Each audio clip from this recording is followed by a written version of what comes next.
Hi friends, good morning. Computer के second part में आपका हार्दिक इस चैप्टर में हम इनपुट डिवाइस के बारे में पढ़ते हैं कि इनपुट डिवाइस क्या होती है, इनपुट डिवाइस कितने। तो सबसे पहले इसकी डेफिनेशन देखते हैं।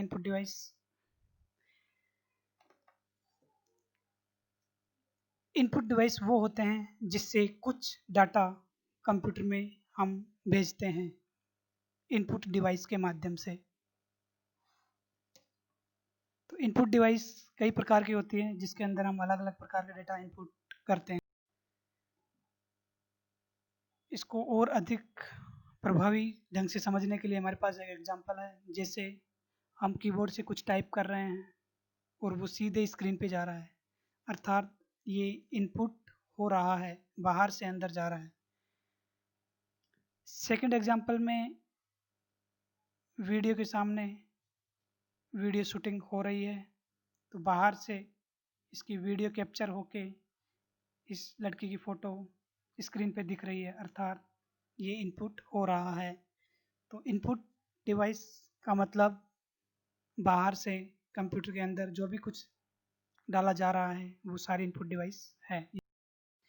अब हम ये समझ लेते हैं कि किस किस माध्यम से कंप्यूटर में इनपुट दिया जा सकता है। दोस्तों, कीबोर्ड सबसे ज़्यादा यूज होने वाला इनपुट डिवाइस होता है।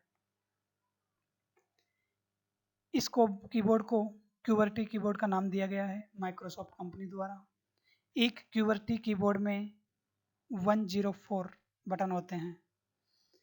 104 बटनों के अंदर अल्फ़ाबेट कीज 26 होते हैं। ए से लेकर जेड तक जितने बटन होते हैं उनको अल्फ़ाबेट की कहा जाता है। नंबर की 0 से लेकर 9 तक जो संख्याएं कीबोर्ड के बटनों पर दिखी जाती है वो नंबर की होते हैं। फंक्शन की F1 से लेकर F12 तक के जो बटन होते हैं वो फंक्शन की होते हैं। टॉगल कीज कीबोर्ड पर 3 बटन ऐसे होते हैं जिन पे लाइट जलती है। स्क्रॉल लॉक, कैप्स लॉक और नम लॉक, इनको टॉगल की कहा जाता है। एरो की या कर्सर कंट्रोल की या नेविगेशन की, ये 4 होते हैं। कॉम्बिनेशन कीज उनको कहा जाता है जो कंप्यूटर में अकेली की कभी यूज नहीं होती है। जैसे हम 2 बटन को एक साथ दबाते हैं तो वो कॉम्बिनेशन की कहलाती है। कॉम्बिनेशन की के अंदर जैसे अल्ट, शिफ्ट ये आती हैं। ऐसे स्पेशल कीज होती हैं, सिंबल की होती हैं, एंटर की होती है। कोई पैराग्राफ बनाने के लिए या लाइन को तोड़ने के लिए एंटर की का प्रयोग किया जाता है। पैराग्राफ को इंडेंट करने के लिए टैब की का प्रयोग किया जाता है। स्टार्ट बटन को लॉन्च करने के लिए विंडो की का प्रयोग किया जाता है। और कंप्यूटर की सबसे लंबी जो की होती है वो उसके बाद में सेकंड दूसरे नंबर पे सबसे ज़्यादा यूज होने वाले इनपुट डिवाइस माउस होता है, जो कि एक पॉइंटिंग डिवाइस है।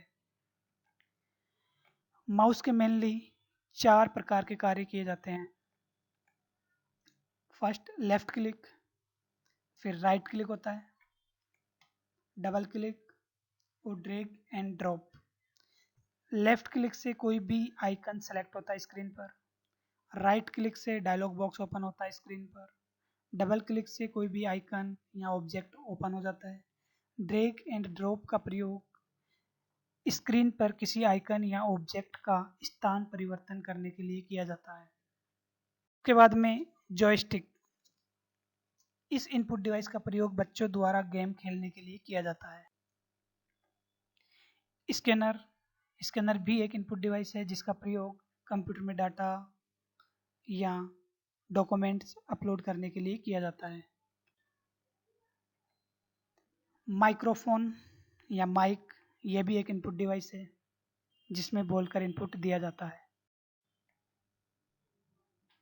MICR, magnetic ink character recognization, ये एक इनपुट डिवाइस है जिसका प्रयोग बैंकों में किया जाता है किसी भी चेक या डीडी की जांच या उनको चेक करने के लिए इस डिवाइस का प्रयोग किया जाता है। उसके बाद में आता है स्पीच रिकॉग्नाइजेशन। आवाज़ को पहचानने के लिए या बोलकर जो इनपुट दिया जाता है वो स्पीच रिकॉग्नाइजेशन होता है। ट्रैक बॉल प्रथम पीढ़ी के कंप्यूटरों में इस प्रकार के इनपुट डिवाइस का प्रयोग किया जाता था। उसके बाद में जो इनपुट डिवाइस है वॉइस रिकॉर्डर, आवाज़ को रिकॉर्ड करने के लिए इस इनपुट डिवाइस का प्रयोग किया जाता है। वेबकैम, फ़ोटो खींचने के लिए वेबकैम का प्रयोग किया जाता है, ये भी एक इनपुट डिवाइस है। लाइट पेन भी एक इनपुट डिवाइस है जो इस प्रकार की होती है। किमबोल टेक रीडर, किमबोल टेक रीडर भी एक इनपुट डिवाइस है। जैसा कि आपको दिख रहा है, ये काफ़ी सालों पहले कपड़ों पर लगा एक कागज़ का टुकड़ा होता था। तो जैसे ही कपड़ा बिक जाता था उस कागज़ के टुकड़े को हटाकर प्रोसेसिंग के लिए कंप्यूटर पर भेज दिया जाता था। जो वो कार्ड होता था उस कार्ड को किमबोल टेक रीडर के नाम से जाना जाता है, उस कार्ड को पढ़ने के लिए। पंच कार्ड प्रथम पीढ़ी में इनपुट के लिए पंच कार्ड रीडर का प्रयोग किया जाता है। OMR optical mark reader, pencil से बने हुए निशान को पढ़ने के लिए या किसी भी कॉम्पिटिशन एग्जाम की कॉपियों को जांच करने के लिए OMR इनपुट डिवाइस का प्रयोग किया जाता है। OCR ऑप्टिकल कैरेक्टर रिकॉग्नाइजेशन, हस्तलिखित या हाथ से लिखे हुए अक्षरों को पहचानने के लिए इस डिवाइस का प्रयोग किया। उसके बाद में आता है टच स्क्रीन या टच पैड, ये भी एक इनपुट डिवाइस है जो सीधे अंगुली से स्क्रीन को टच करके इनपुट दिया जाता है। SCR स्मार्ट कार्ड रीडर, इस इनपुट डिवाइस का प्रयोग किसी भी ATM, डेबिट कार्ड या क्रेडिट कार्ड को स्कैन करके या उसको स्कैन करने के लिए उससे पैसा निकालने के लिए इसका प्रयोग किया जाता है। उसके बाद में आता है BCR bar code reader, barcode lines को पढ़ने के लिए इस इनपुट डिवाइस का प्रयोग किया जाता है। QR कोड, पेटीएम वगैरह के अंदर जो QR कोड होता है उसको स्कैन करने के लिए QR code reader input device का प्रयोग किया जाता है। अर्थात ये एक इनपुट डिवाइस है जो सीधे कंप्यूटर के अंदर जा रही है। इस प्रकार बायोमेट्रिक, आधार कार्ड या फिंगरप्रिंट लेने के लिए बायोमेट्रिक इनपुट डिवाइस का प्रयोग किया जाता है। तो दोस्तों इस प्रकार हमने इनपुट डिवाइसेस के बारे में पढ़ा जो कई प्रकार की होती हैं। अब नेक्स्ट हमारा जो चैप्टर होगा वो आउटपुट डिवाइस के बारे में होगा। Thank you.